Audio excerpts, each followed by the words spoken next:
Hello guys, welcome back to my channel. This is Behdad's Journey and we are here in this video going to talk about tomatoes. Exactly, you heard right. The red bloody tomatoes. To see who they are, where do they come from, and a lot of different things about this tomato. So without any further ado, let's dive in. Part 1. Some general information about the tomato. The tomato plant is something that mostly on the average basis grows about 1 to 3 meters tall, and the fruits of the tomatoes, the little tomatoes, mostly have the average size of 1 to 10 grams. And also by the genetical researchers that has been done from the year 2004 that finished in 2021, we know that tomatoes have 12 chromosomes that encode around 35,000 proteins. That's quite a lot, and we do have lots of different tomatoes due to this proteins being encoded and mutations in this genome. Where is the origin of the tomatoes? Tomatoes actually were found in the Central America, Mexico, and the western part of the South America. The first time and the first people that used tomatoes were actually the Aztec people in the Aztec Empire, 500 BC. They were like, okay, this little thing over there, the little cute fruities, let's go and give it a taste to see what is it. They ate it and they knew it's edible, so they started using it.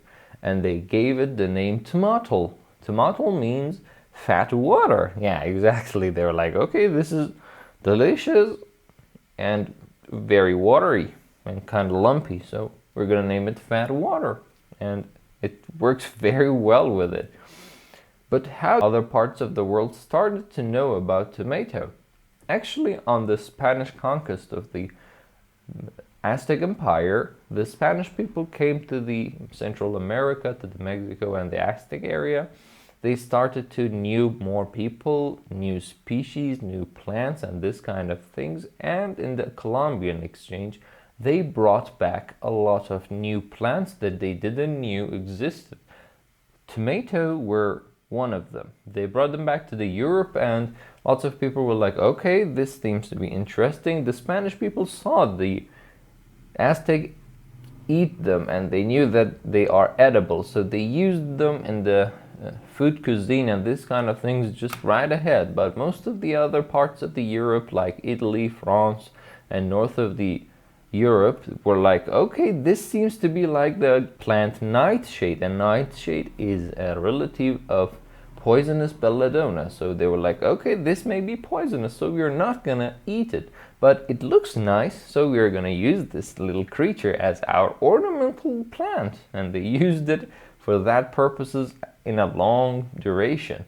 Like when the tomato first got into the Italy, physician called Pietro Andrea Mattioli, I hope that I pronounced the name right, saw them and he was like, okay, this is a new eggplant species and we're gonna name it golden or red eggplant. And after a while, when the people of Italy got to know more about the tomatoes and got familiar with it, they gave the name Pomo di Oro, means the golden apple, to the tomatoes. Yeah. And they started using them. The first recipe of the main dish based on a tomato was found in Naples City in 60, 70, around that year. And it was based on a dish from the Spain. So it was that time that the people in Italy started to use the tomatoes. Spanish people didn't only brought the tomato back to the Europe, they actually got it to the East Asia as well. First Philippines, then Macau, and the China. And as we know, the tomato has a lot of uses in those countries as well. But the Middle Eastern part of the Asia was not like that. The Middle East got the tomato because of a British counselor named John Barker, who was working in the Aleppo city. The Aleppo city, we know it as the name Halab in the Persian and Arabic names. He was there, he brought some tomato plants with him to the Halab and to Aleppo city, and they used them quite a bit of time in there, like for year 7099 to 8025. And it was not very common, but nowadays it's inseparable part of the Middle Eastern cuisine, and you cannot imagine many of the foods and main dishes without tomato being present in them. The name Hernan Cortes, I hope that I pronounced this one right as well, was the person who conquered the Tenochtitlan city, the Aztec Empire, today's New Mexico, and brought back the first yellow tomato to the Europe. Yeah, that's quite an achievement, isn't it? Like being in history as remembered as the first one who got back the first yellow tomato to the Europe. Damn, that's some prestigious thing to be remembered by. So now, as the new thing about the tomatoes we want to learn, the tomatoes are dicots. That means their seed is actually made of two parts mostly. They also have varieties in terms of the color, the red, the green, the black even, orange, yellow. These are the colors that we may witness in the tomatoes, and the causes of these colors is the pigmentations that we have in them.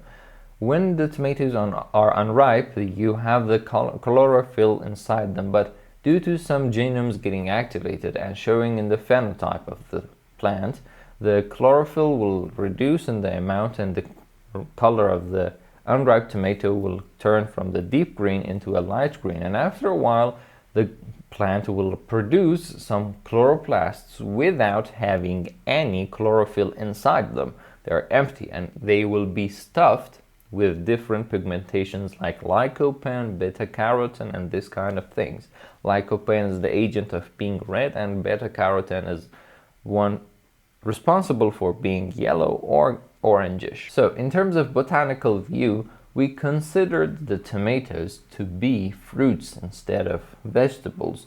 Tomatoes are considered to be fruit, and they are in the berry type fruits that we can find out there. These little guys are actually from a family called Solanum.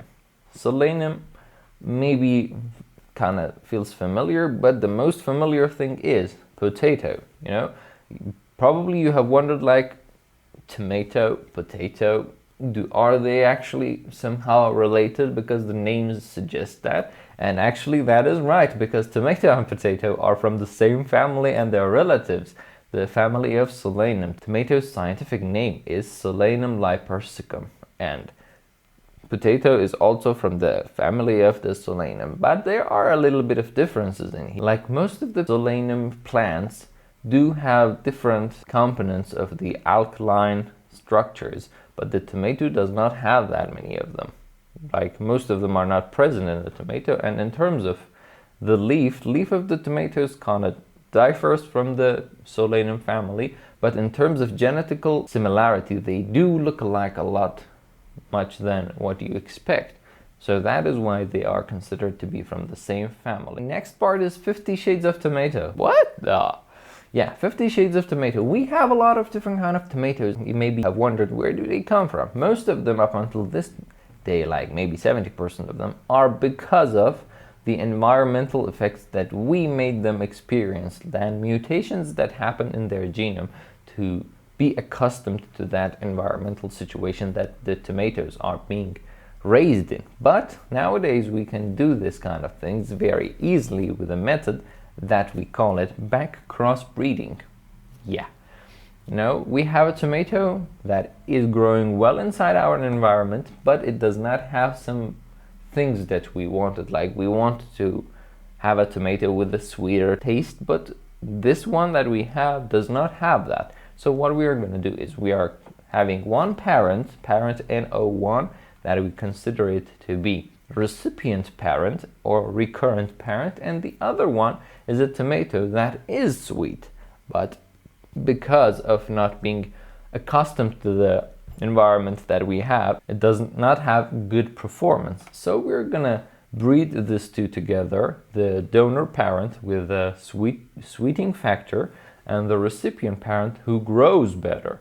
We're gonna breed them together, and the next generation that have the sweetness factor are going to be breeded back with the parent one, the recurrent parent, so that we will be sure that all of tomatoes that we have do have the exact same genes that we expect them to have, being sweet and also being durable and accustomed to the environment that we are supposed to grow the tomatoes in. But this system, the back cross breeding, does have a little bit of issues, and one of them is linkage drag. You may be wondering, what is this?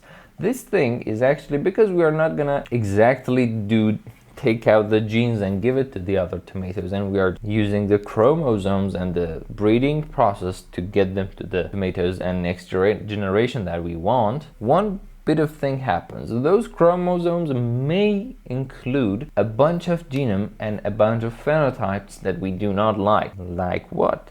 Maybe we want the tomatoes to be small and sweet, but the sweeting factor that is coming from the donor parent on the same chromosome that has another gene that makes the tomatoes to grow big. So if we come around and we breed this together, we will end up with the sweet tomatoes that are big and small, or maybe medium in size, and do grow well. So this is not the thing we wanted, and that is an error in terms of breeding. You know, you want one specific thing, so when it doesn't turn out to be like that, that means a failure. You may, as someone that is working in a field for himself or herself, he'll be like, okay, this is good, without any problem, but in terms of the mass production, we have a lot of issues with that term, because when you know that in terms of economy, the small cherry tomatoes are more profitable, so you do not want them to be medium-sized or big-sized. You want cherry tomatoes,